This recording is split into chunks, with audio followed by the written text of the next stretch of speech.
Welcome to the Challenger Learning Center, St. Louis.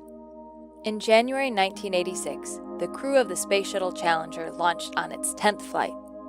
Among the crew was a teacher who was chosen for the mission to teach lessons from space. Tragically, the crew perished in an accident shortly after launch. After the accident, Challenger Center was created to carry on the legacy of the heroic Challenger astronauts and continue the mission of inspiring the future generation of explorers. Today, school, community, and corporate groups throughout the region get to take part in exciting space mission experiences where participants transform into engineers, medical professionals, geologists, and computer programmers. And it isn't just for kids. We help corporate groups, families, and community groups boost their problem-solving, teamwork, and communication skills with a variety of space-themed activities. And just like the STEM professionals at space agencies worldwide, every participant has an important role on a team, and all teams must work together to successfully complete their mission objectives. A trip to a Challenger Learning Center brings classroom lessons to life.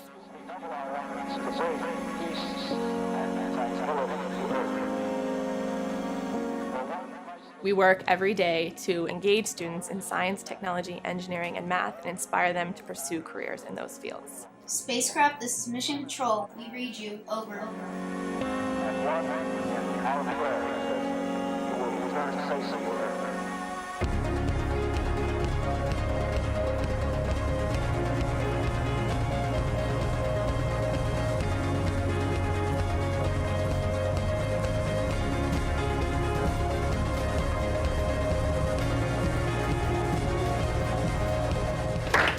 The Challenger Center experience is dynamic and unparalleled to anything else offered to students.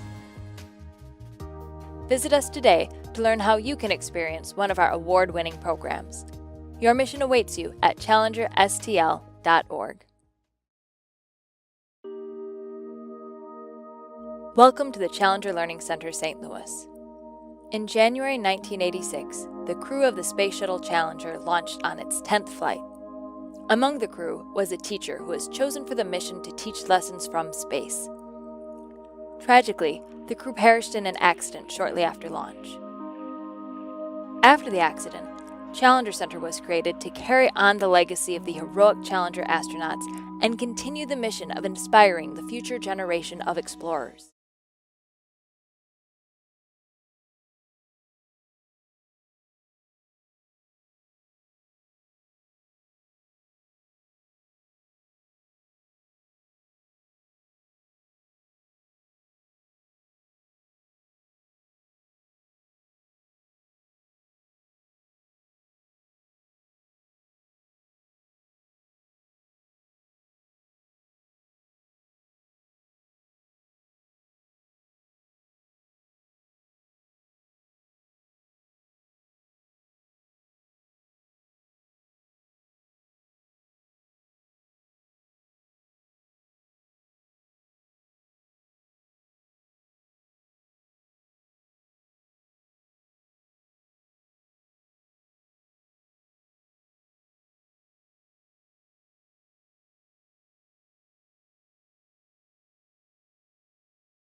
Testing 1, 2, 3. Testing 1, 2, 3. Getting ready for our tour at 10:15.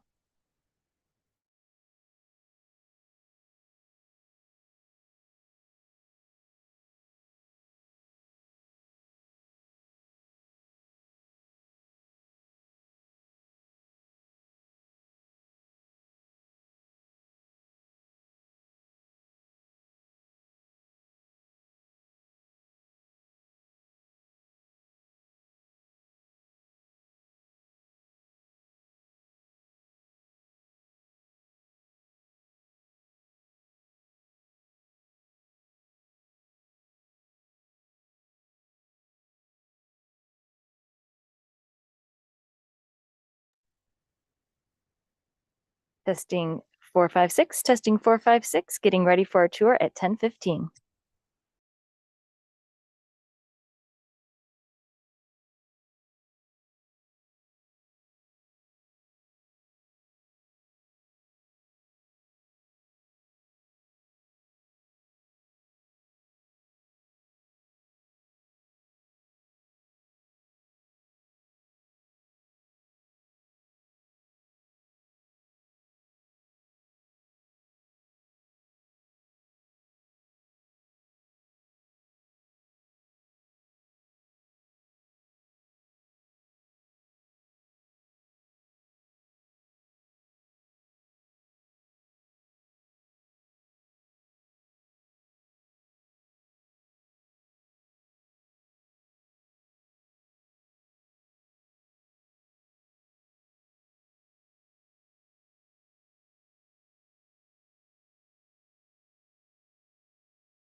Hi, welcome to the Challenger Learning Center.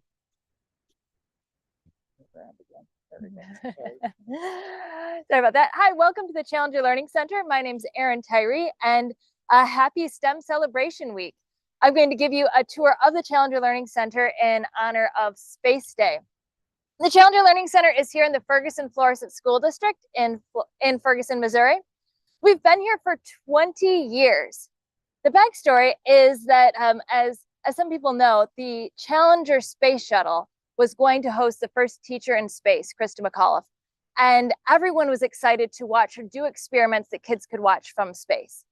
Unfortunately, the space shuttle exploded shortly after takeoff, but the families of the crew got together and decided they wanted to honor their loved ones with a living legacy, with something that would capture the spirit of that Challenger mission.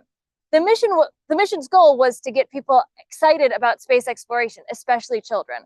And so to continue that mission, they started the first Challenger Learning Center, where students would be able to take on the roles of astronauts, scientists, and engineers in a space mission. Now there are over 40 centers worldwide, and we are at one. Ferguson was selected because one of the Ferguson-Florissant School District teachers was a finalist for the Teacher in Space program from Missouri.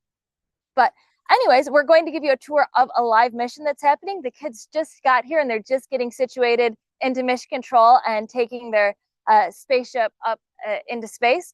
And so I'll show you a bit around the building. Follow me.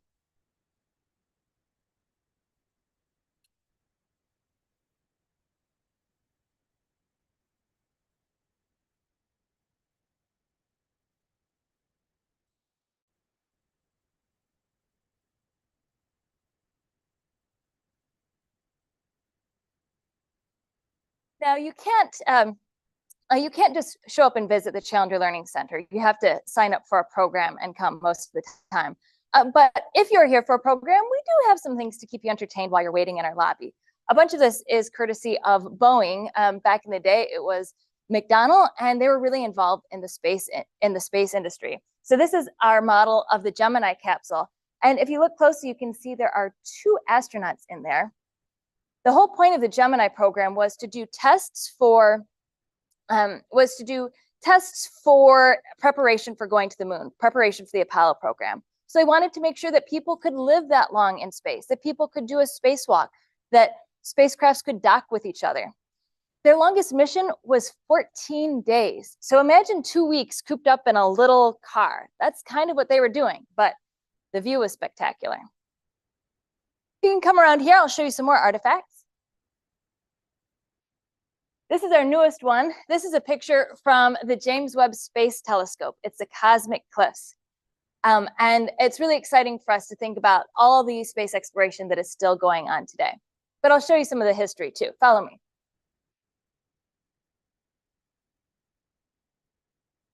This whole wall is where we show St. Louis's connection to the space industry. The Mercury and Gemini capsules that were in preparation for the Apollo program that eventually sent us to the moon, Mercury and Gemini were built here in St. Louis. So you can see John F. Kennedy was here to see the capsules. And the astronauts involved in those programs would regularly visit St. Louis, so they understood what was going on. And in later days, St. Louis was involved in building rockets that got later astronauts up into space and to the space station. They even built an early space station. And so when students come to our center, we always remind them that you can be involved in aerospace without leaving St. Louis. I always think of Kennedy or Houston, but there's things you can do right here to be involved. I'm going to show you our wall of local astronauts, and then we'll peek in on the students.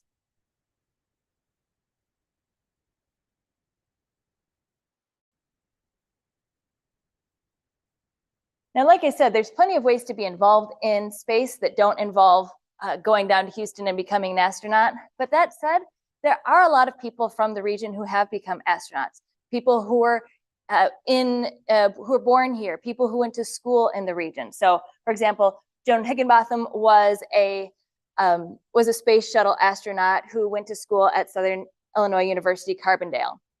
Bob Behnken was from here in St. Louis County, and he was on the pilot flight, the initial flight of the SpaceX manned Dragon capsule. So we always encourage students that if they become astronauts, we need them to send us a picture of them so that we can add them to our wall. Everything we do here is about encouraging students that they can be a part of this exciting experience. Now, a mission just got started, so we're going to take a peek in, but a warning, we're going to be doing a little bit of space and time travel. See, today's mission control isn't on Earth. It's on the Mars moon Phobos. So Phobos orbits Mars at a low altitude. It's much closer than Earth's moon is to Earth. And so they can do daily trips to Mars. So our mission control team is monitoring what hopefully will be just a routine trip to the red planet for our spaceship crew. Let's see what they're doing.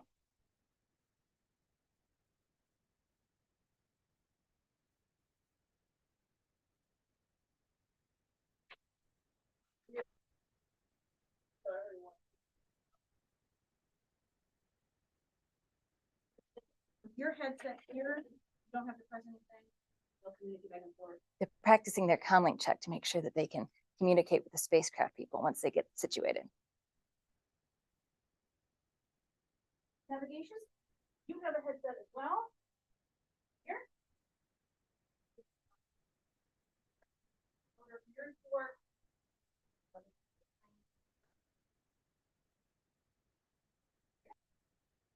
world as well. You have a headset. So I know you just got started, but can you tell me what your job is? Right now, I'm just going through and I'm getting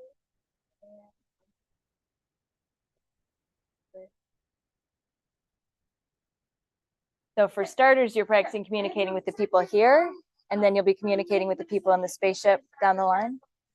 That's exciting. Left to right.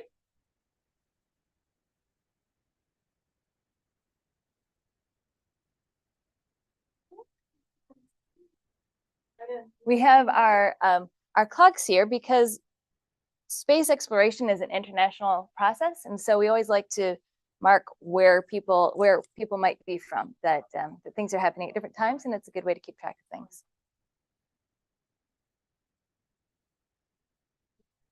Right here. Press on the button. I'll read it. I know you haven't gotten started yet, but can you tell me what your job is? navigation. Attention all teams. Comm mission control is ready to begin receiving messages. Over. They're doing the comlink check. The MTV. Oh, I can hear myself. The MTV crew has successfully achieved stable Martian orbit. Mission control. Do you copy? Over. MTV, this is mission control. We copy. We look forward to working with you on today's mission. Good luck. Over. And now we can see them up there. They can't see us. So this is exciting. So the communication link is working, and clearly the video link is working as well. So from here in mission control, we can watch the people working in the spacecraft. Now, we can take our own trip there to see them in person. Let's do that next.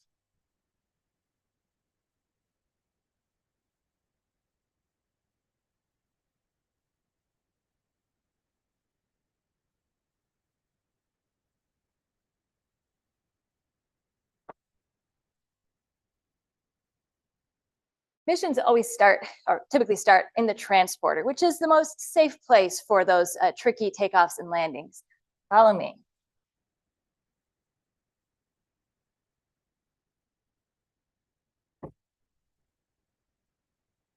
When students take off, they're able to watch their own takeoff through live video feeds, and we'll go ahead and play one now so you can imagine the experience. Mars transport vehicle, this is a focus ground. All sinking stage tanks are pressurized. Telemetry is on point. Guidance is terminal. Stand by for hydraulic lift.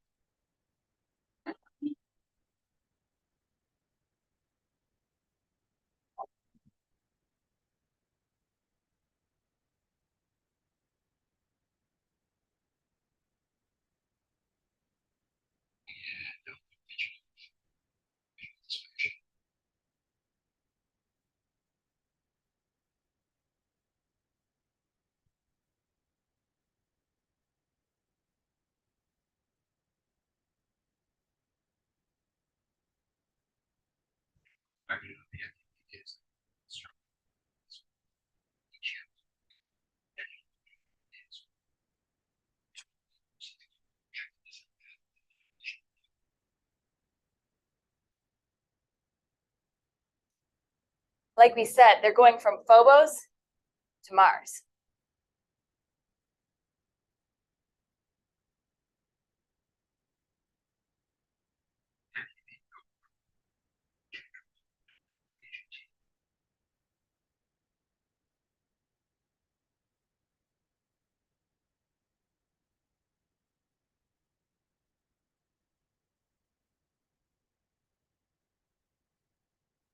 Well, we've done the most dangerous part, which is our takeoff.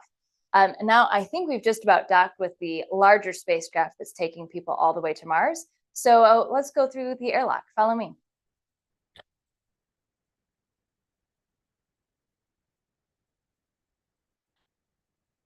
Now, obviously in space, your life depends on artificial life support systems working properly. So we want lots of doors so that if there's a problem in one area, if there's not the right amount of pressure, if there's a leak, if there's something wrong with the air, that it doesn't affect everyone. So that's one of the reasons why we have several different areas. This can also help air from leaking if there's a pressure difference. So we're going to go through here. It'll be dark for just a moment, but then we'll be in the spacecraft. Come on in. All right, we'll be there in just a second. 3, 2, 1. Welcome to the spacecraft. So this is our Mars transport vehicle. You can see all the astronauts have just gotten started with their tasks. There's a lot that needs to be done. We can have crews of up to 30 students with half in mission control and half in the spacecraft. We have a smaller crew today, which means they have to do even more work.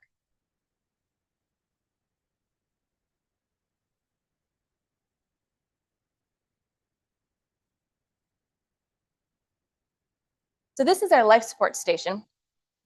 At life support, people need to monitor our air and water systems. So they're taking actual pressure readings, humidity readings, temperature readings, all to make sure that the spacecraft stays a livable environment.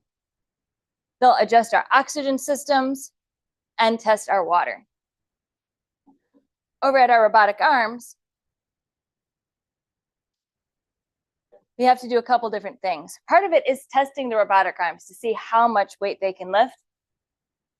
And part of it is vacuuming some rocks to see what kind of rock samples are visible. So I'm going to try my best to help out here. Let's see what we can do.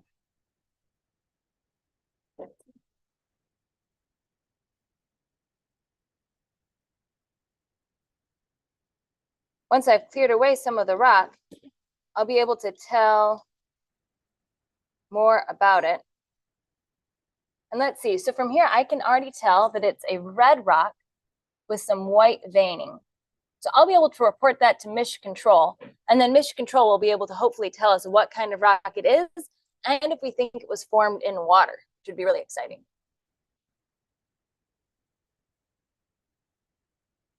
We have a glove box here to do more tests.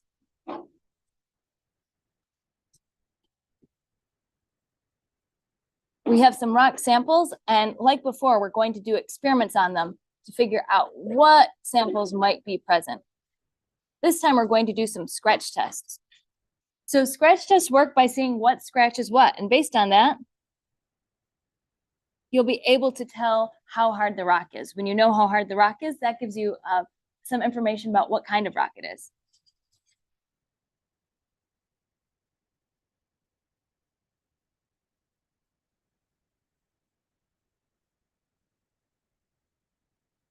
All right, let's take a look at the doctor.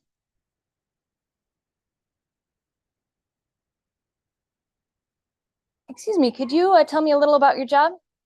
I am a medical assistant, and I am checking to see if anyone is safe or anything. Excellent. And is this a radiation scan you're starting with? Well, that's important because I know we're all exposed to. Everyone's safe and make sure everyone. Yeah. With space, I'm glad you're checking for radiation because that can be a big problem up here since we don't have Earth's atmosphere. All right, well, I'll let you get back to work, doctor.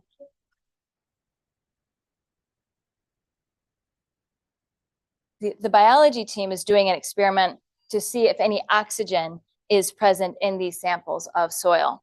So they'll have to report oxygen levels, and then the team in mission control can compare that to what's expected for when there's for oxygen based on their information there.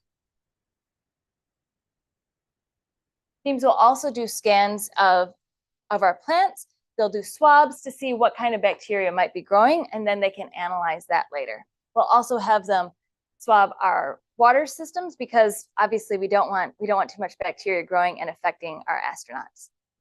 So on the spacecraft, we have several different jobs. One of the overarching goal is to do science. We want to launch a rover.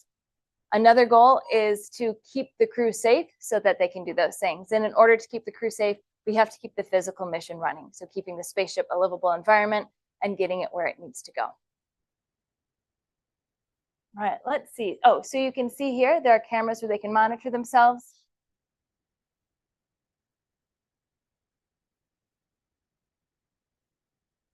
And that helps them know what else is going on. Now, while the mission is going on, I also want to show you some other things that are happening at the Challenger Learning Center. But to do that, we're going to have to go over to our makerspace. While we walk over there, I want to show you a video that NASA made explaining the Artemis program. The Artemis is what's going to get us back to the moon, and that's sort of what our astronauts here are training for. By the time that they are adults, then hopefully Artemis will have been a success and we'll be ready to go to Mars. And this will explain how it all goes together.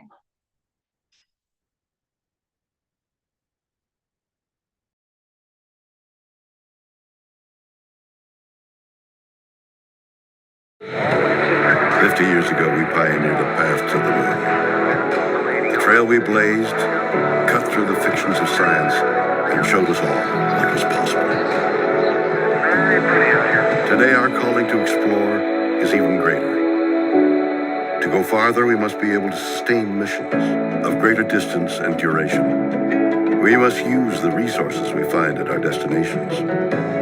We must overcome radiation, isolation, gravity, and extreme environments like never before. These are the challenges we face to push the bounds of humanity. We're going to the moon to stay by 2024, and this is how. This all starts with the ability to get larger, heavier payloads off planet and beyond Earth's gravity. For this, we designed an entirely new rocket. The Space Launch System. SLS will be the most powerful rocket ever developed. And with components in production and more in testing, this system is capable of being the catalyst for deep space missions. We need a capsule that can support humans from launch through deep space and return safely back to Earth. For this, we've built Orion. This is NASA's next generation human space capsule. Using data from lunar orbiters that continue to reveal the moon's hazards and resources. We're currently developing an entirely new approach to landing and operating on the moon. Using our commercial partners to deliver science instruments and robotics to the surface, we are paving the way for human missions in 2024. Our charge is to go quickly and stay, to press our collective efforts forward with a fervor that will see us return to the moon in a manner that is wholly different than 50 years ago. We want lunar landers that are reusable, that can land anywhere on the lunar surface. The simplest way to do so is to give them a platform in orbit around the moon from which to transition. An orbiting platform to host deep space experiments and be a waypoint for human capsules. We call this lunar outpost Gateway. The beauty of the Gateway is that it can be moved between orbits.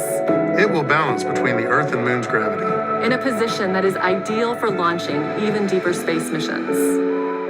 In 2009, we learned that the moon contains millions of tons of water ice. This ice can be extracted and purified for water. It can be separated in oxygen for breathing or hydrogen for rocket fuel. The moon is quite uniquely suited to prepare us and propel us to Mars and beyond. This is what we are building. This is what we're training for. This we can replicate throughout the solar system. This is the next chapter of human space exploration. Humans are the most fragile element of this entire endeavor, and yet we go for humanity. We go to the moon and on to Mars to seek knowledge and understanding and to share it with all. We go knowing our efforts will create opportunities that cannot be foreseen.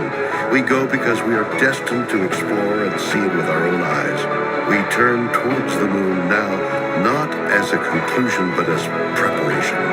as a checkpoint toward all that lies beyond. Our greatest adventures remain ahead of us. We are going. We're going. We are going. We are going. We're going.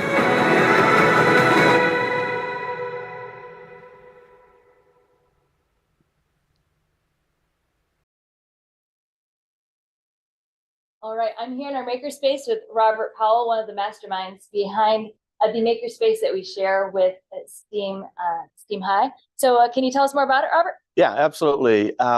Our STEAM Academy High School is located at McClure South Berkeley, which is right next door to Challenger. Makes it very convenient. Quick little 2-minute walk across the way to enter this space that we help them to create. It's intended to be a multi-use space, meaning that it's open to all the teachers in this building to come in and do their projects. Part of the planning that goes behind doing something like that, though, is making it easy and convenient for teachers to get in here, know what's available to them, and be able to reset between classes. So let me just show you a couple of small features that we have. One is these tabletops that we developed here. Basically, you've got a nice little work surface on one side. On the other side, you've got a whiteboard for ideation. So that makes it easy for students to be creative and go right from their ideas to actually then starting to make things. Another thing that we thought about is if teachers are coming in, they're not necessarily familiar with all the tools or the space, we want it to be super easy for them. So you'll notice that all of the drawers and cabinets are color coded. And beyond that, we went ahead and color coded all the tools that go in those drawers. That way they will know when your teacher's standing there and a student runs up and says, "Oh, Mr. Powell, I got to go, sorry," just as the bell rings. You don't have to wonder where that screwdriver goes. It goes right in the hand tool section of the pink drawers. And to make it even easier, if you look up ahead, look up above there, we even added the color coding to the ceiling. Again, just to make it super simple, super easy for them. And then we get into some of our specialty stuff here. We've got, one of the things that makes this great is that we've got access to tools that you wouldn't have in your classroom. And students often, unless they're taking a tech class or a shop class, don't get to use. And so you don't necessarily get to use, power tools for your Spanish, in your Spanish class or in your art class and those sorts of things. So now the teachers from all those classes can come in, get a chance to have the students really be creative and think about how you want to implement the content and do some hands-on, really cool hands-on stuff. All right, come on this way. Be careful. Safety is our #1 rule here. Over here, it's a little bit messy to my taste, but we've got our little tech corner. This is where we've got our 3D printer. There's a vinyl cutter in this bag, all ready to go to make T-shirts and any other vinyl cut projects that you would like. And you caught me just as I was about to begin a laser cut project. I haven't set it up quite yet, but what I'll be doing is turning sheets of foam board like this. This is just a plain sheet or a third of a sheet of Dollar Tree foam board. And I'm about to turn that into a nice little hands-on STEM project. This is a glider. I want to get a wide angle here. So that's one of the great advantages of having a makerspace is that you can go from super simple basic materials, cardboard, foam board, plywood, and make some really, really fun projects. So this is also for the high school, and can you talk about what will be going on this summer in this room? Oh, absolutely. In July 11th, 12th, and 13th, we're actually hosting an educator camp. So teachers, after-school educators all get to come in and go to camp. We're going to do some fun projects. We'll teach them how to use some of this equipment. When you walked in, you probably heard I had my music going. So just a little This is one of our crowd favorites. So we will be doing this particular project, turning old vintage luggage into a Bluetooth. Sorry, here we go. Turning vintage luggage into a Bluetooth speaker. That's one of our favorite projects to do with teachers, and we certainly will be doing that one. So how many times have you been to thrift stores in the past year? I couldn't count them. And what about kids? What will kids be doing in here this summer? So in here, particularly, we've got, this is where we do our engineering camps. So our ages 12 and up, I believe. Let's see, actually 10 years old if you're doing rockets. So if you come to our rockets camp, well, here's a nice, right behind the camera here, good splattering of the type kits that we've made with students over the years. And so we'll make model rockets with them, teach them the safety aspects of it, teach them design aspects, and they actually leave having made a bunch of rockets as well as their own launch system, so they can continue that hobby at home. In addition to that, we're doing a drone camp for students who are ages 12 and up. They'll actually be making their own drone that they'll fly. And then we're doing an inventors, or we call it a maker camp. So again, just teaching them how to use all these tools, teaching them how to develop a project from beginning to end. That's exciting. Anything else you want to share about the makerspace? No, if you want to come get a look at our makerspace, feel free to contact me. I'm always happy to show off. Awesome. All right. Well, we're going to head back to the main building, and I can show you our classroom, and we can check in on the students as well. So while I'm over there, you can learn a little bit more about the Challenger Learning Center with this video.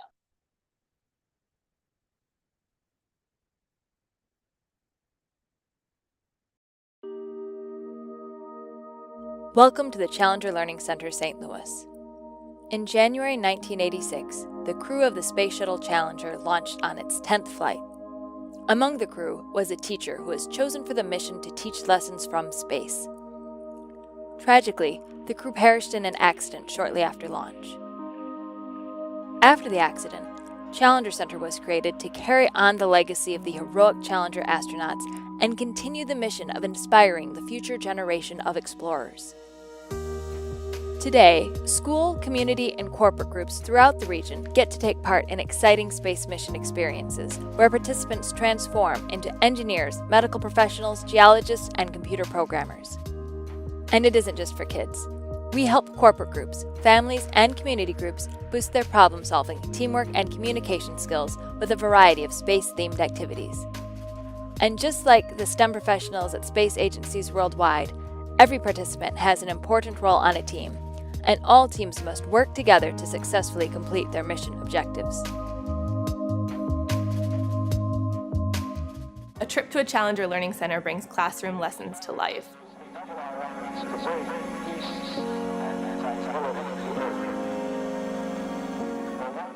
We work every day to engage students in science, technology, engineering, and math, and inspire them to pursue careers in those fields. Spacecraft, this is Mission Control. We read you. Over.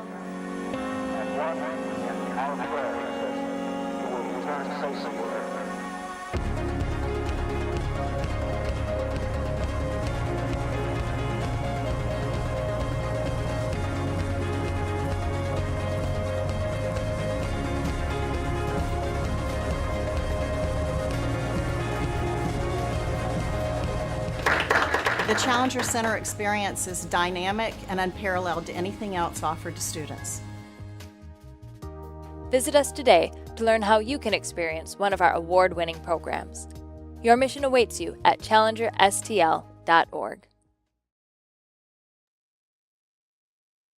We're back here at the Challenger Learning Center's main building, and we're here in our classroom, which you can see is mostly just a normal classroom, but we do a lot of exciting things here. One of the things that many groups do when they come for a field trip is to design a rocket. Our younger students are taught how to make a rocket out of construction paper and masking tape, some simple supplies. Our older students are not told how to make a rocket. They're just given a book with information and a budget of $1 million, and they have to purchase the supplies themselves. But we do use a rocket grade construction paper here, and so it might cost you $100,000. Anyways, the teams have to work together to figure it out. We have a budget officer, a project manager, a safety supervisor.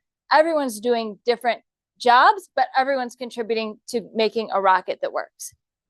And then they'll launch the rocket on our compressed air launch system. Now, really, we should be launching this outside, and outside it can do a lot of PSI, but we'll go ahead and start it here. 3, 2, 1. That gives you a general idea. If you take a look over here, we have another 3D printer running. This one is working on printing out nose cones. One of the things that groups can choose to do is to purchase a 3D printed nose cone. Or, of course, they can make one out of paper or cardstock. They have to decide what they want to spend their budget on.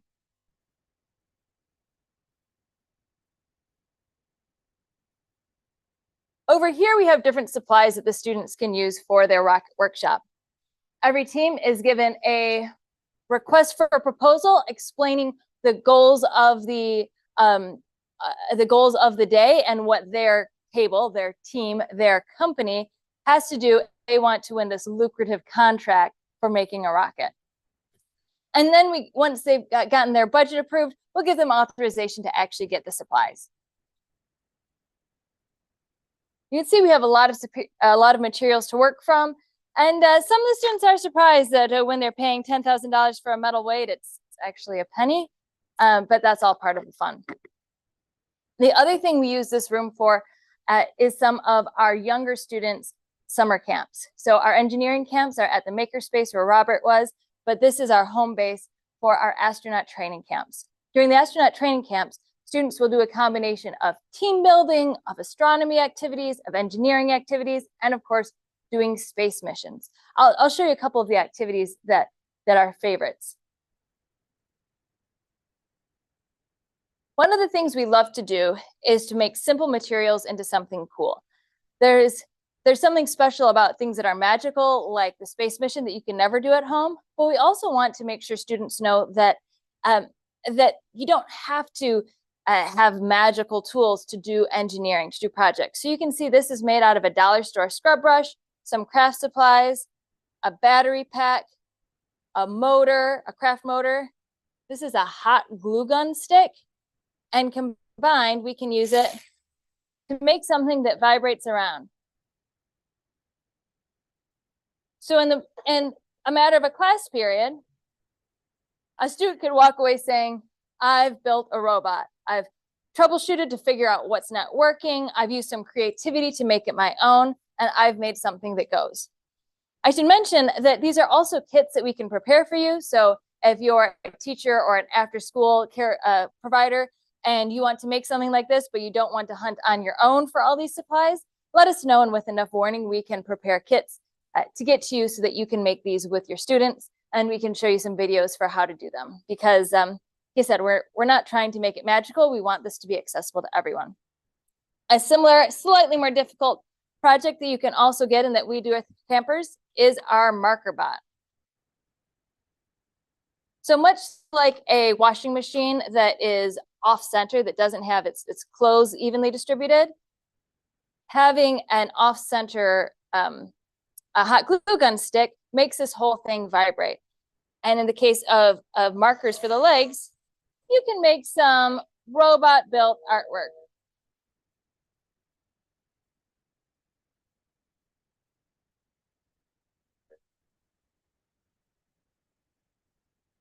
And activities like this can be a great way of leveraging that whether students love STEM and engineering or not, they might have artistic skills that can also be put to use.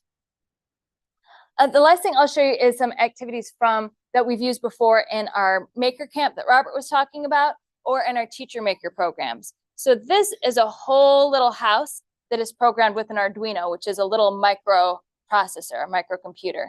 And when that's on,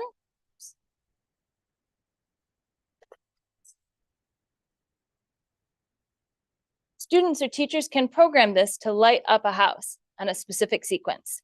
They can tell whole stories around it.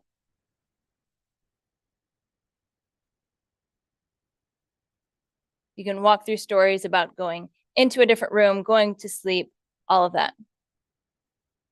But in the process, they're learning the basics of programming and tying it into a tangible thing you can see. I'll grab a marker to show you one other activity that is remarkably satisfying, which is our fan art.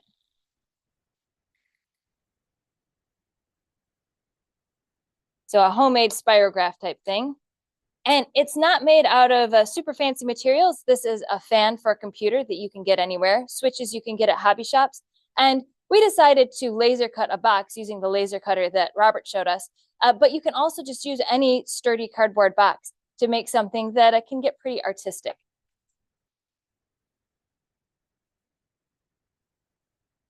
So for our summer camps, they run a week long and they're all summer long, and we have scholarships available. We have camps for children as young as 8, and before and after care are available. So we'd love to see some of you or some of your students this summer as well. Now, another opportunity for you to visit us is the Boeing STEAM and Space Day, which Challenger is running, and that is on June 24th. So on June 24th, we will have 2 things going on. We'll have workshops for teenagers so that they can spend a few hours making complicated projects, programming things, or building robots. And then we'll also have free-flowing activities for families to do. And so they'll be able to just go from tabletop activity to activity, and the activities will be run by community partners and by Boeing volunteers. And then we'll also be running mini space missions so that you'll get just a preview, a little taste of what it's like to be an astronaut in our spacecraft. Speaking of our space missions, I want to check in on our team. Let's go back to Mission Control one time.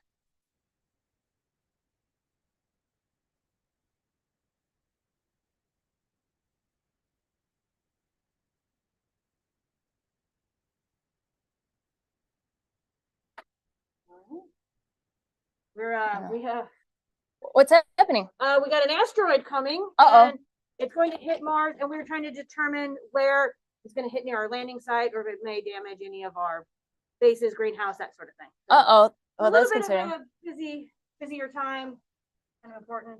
All right. Also the time to see if our crew needs to land and get out of the way. Okay, well, I don't want to take too much time, but I am curious what everyone's doing. So, excuse me, can I ask, what are you doing right now because of this asteroid? Right now, I'm trying to figure out what the asteroid's speed and size is. Ooh, okay. Yeah, that'll be important for knowing who needs to evacuate or what's going on. Okay, cool. Well, I will let you get back to that. And let's see what some other teams are doing. So our bot team is also doing some trying to find out some stuff. All right. I'm sorry to interrupt, but can you tell me what you're working on? I'm trying to find like where the debris and stuff will go. Ooh, that'll be important. So it doesn't. I have to find out, like, hopefully it doesn't hit any of this important stuff. Yeah, we'll have to know where that is so we know who to evacuate and where to evacuate to. Okay. And Chem officer, we talked to you before, but how is that? How are communications going? Is everything working?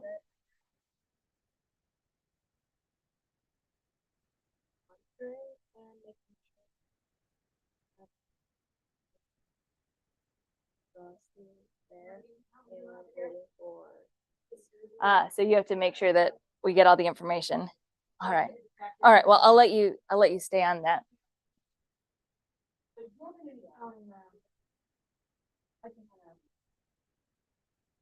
We don't have a geology team here right now, but before I was telling you about the rocks and the rocks that I reported on from the spacecraft, this is the team that would figure out what's going on. And 90s kids like me remember the game Guess Who?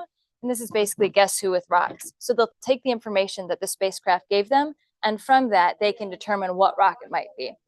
So for example, our rock was red, and so we would block off any rock that isn't red.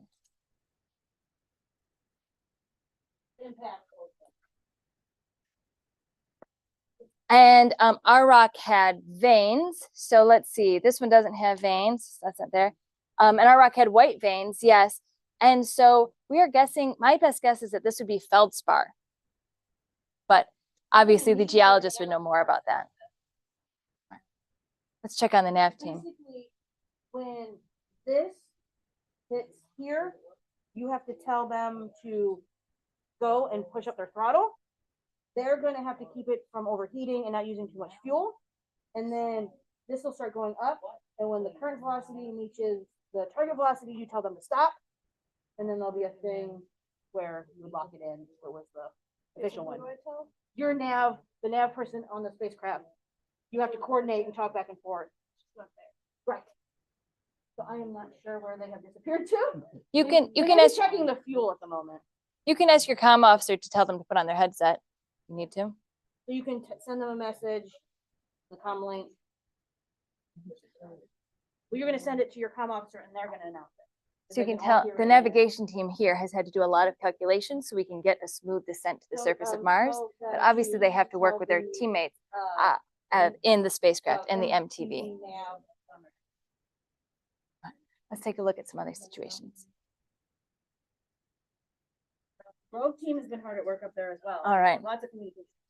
So we talked to our doctor before. The doctor, once she's done taking our radiation readings from the spacecraft, we'll be able to send them here. And once this emergency has passed, then hopefully somebody can examine those radiation levels and just make sure the crew is staying safe. All right, take a look over here.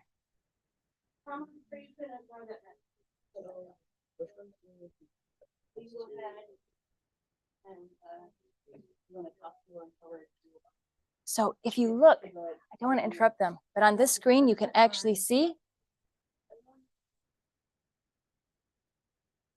the Rove team is in here assembling the inner workings of this remotely operated vehicle that we hope to land on the surface of Mars.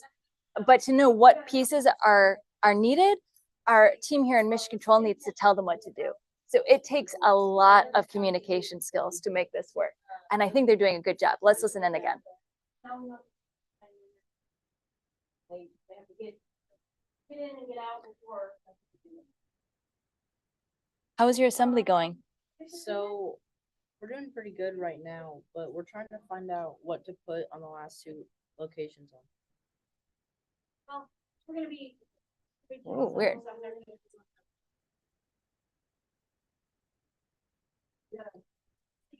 That was weird. Oh, asteroid might already be causing problems for us. So you're figuring out the last few pieces. Does that mean like it's up to you at this point? Like you have all the most important things? We have most of it. We have to do that, and then we can. Okay, cool. And can I ask what's been the most challenging part of your job? Probably the communication, but also partially the part that we're on right now, trying to figure out which ones to do. All right. Well, I should let you talk to your teammate then probably so you can do that. Okay. All right, cool. Well, thank you for talking. There's an announcement. Our teams in Mission Control have finished analyzing the situation and have determined that the asteroid is nearing Mars. Its trajectory seems to be heading towards Mars MTV landing site. We have calculated the time of impact, and you will have just enough time to land, refuel, and launch back towards Phobos.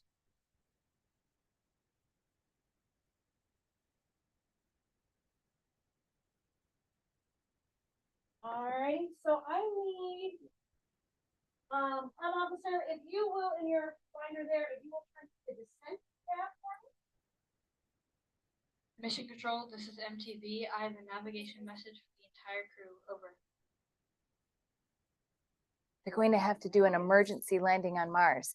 They can't just turn around midair. So even though the asteroid's coming, they're going to have to land and get back. Mission Control, this is the MTV. The firing parameters have been entered into the navigation computer. The MTV is now ready to enter Mars orbit. Please observe the launches. Over. MTV, this is Mission Control. We are standing by. Good luck. Over. Their descent burn. They will then. Mission Control, this is the MTV. The MTV has successfully began its ascent towards the surface of Mars. Over. MTV, this is Mission Control. We have a visual. Congratulations. Over. That's the easy part. Now they're gonna make a landing and get out of their Mission quick. Control, this is the MTV. I have a navigation message for the entire crew. Over. Turn to the landing pad now. MTV, this is Mission Control. We are ready to receive. Over. Mission Control, this is the MTV. Landing information has been entered into the computer, and we are ready to begin landing procedures. Please observe the monitors. Over. So the descent was successful, but now they have to actually MTV, land on the this is Mission surface. Control. We are standing by and will monitor your descent. Good luck. This is a Over. multi-stage process. Take a look.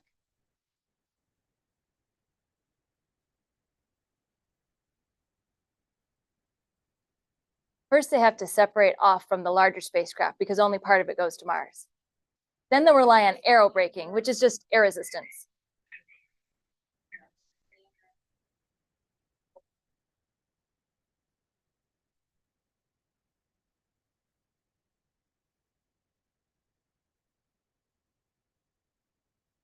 Next up, they need to deploy their parachutes.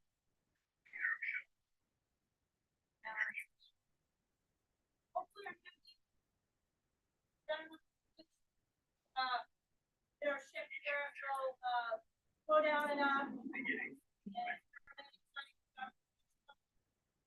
Now, parachutes are necessary but not sufficient because Mars has a slow atmosphere, which is why they also have to use these rocket thrusters. But we have touchdown!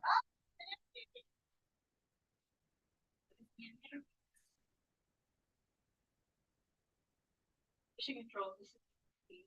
Successfully landed on the surface of Mars. All systems are green. Over. MTV, this is Mission Control. We acknowledge and have a visual. Great job to the navigation team for all of their hard work. Over.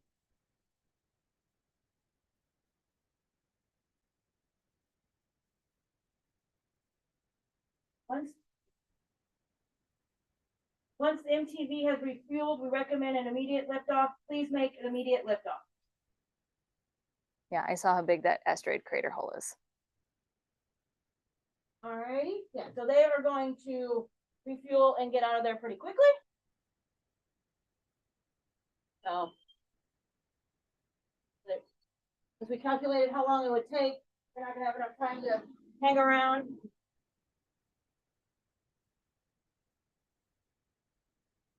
They're going to take off, dock back with our MTV there, and then they will take that back.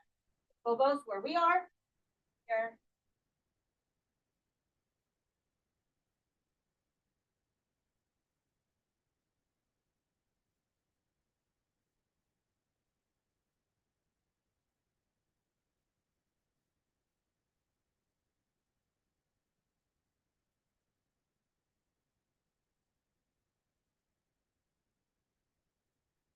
Alrighty, so we are gonna we're gonna meet them back across the hall, but before that, would you mind putting your headsets up?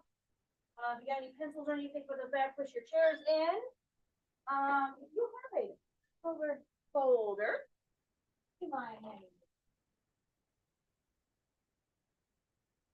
But there you have it. The mission didn't go as planned, but the team was able to pivot and they were able to get the spacecraft crew landed and then back off of Mars before the asteroid hit.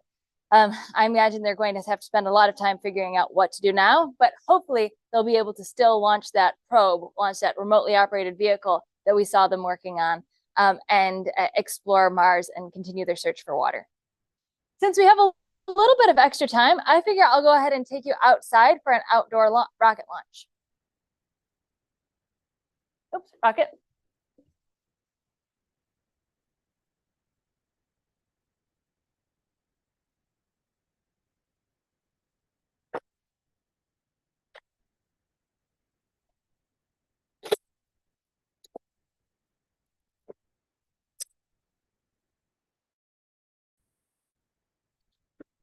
Weather permitting, we always launch outside. You'll be able to see our model rocket launcher, our model launch system that was actually built by students.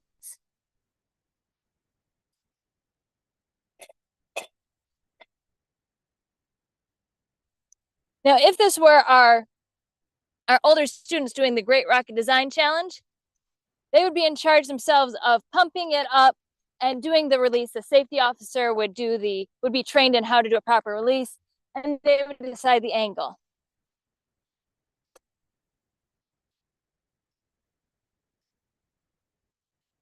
This is always how we get our workout for the day. Uh-oh.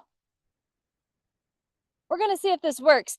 This, I might have grabbed a bad rocket launcher, because it kind of did a little pop, but we'll see if it works. Ready? Fingers crossed. 5, 4, 3, 2, 1.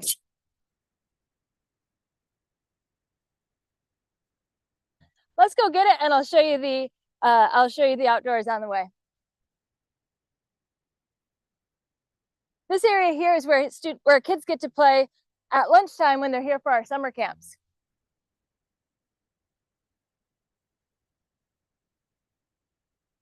During rocket camp, they'll also be launching our rockets out in this parking lot. Usually they land somewhere where we can get them, either in the parking lot or sometimes on the tennis courts or baseball field. Sometimes they land on the roof of the high school, and that's a little trickier. So you can say that for a rocket that's just made out of paper, it can go pretty far. If you take a look here, we have our picnic tables. This is where groups eat lunch if they're going to be here all day. And like I said, it's where our campers are. So that's our tour for you. So if you're interested in visiting, like I said, you can come for a summer camp or for a teacher maker camp, a teacher summer camp. You can come for our family days, our Boeing STEAM and Space Day on June 24th.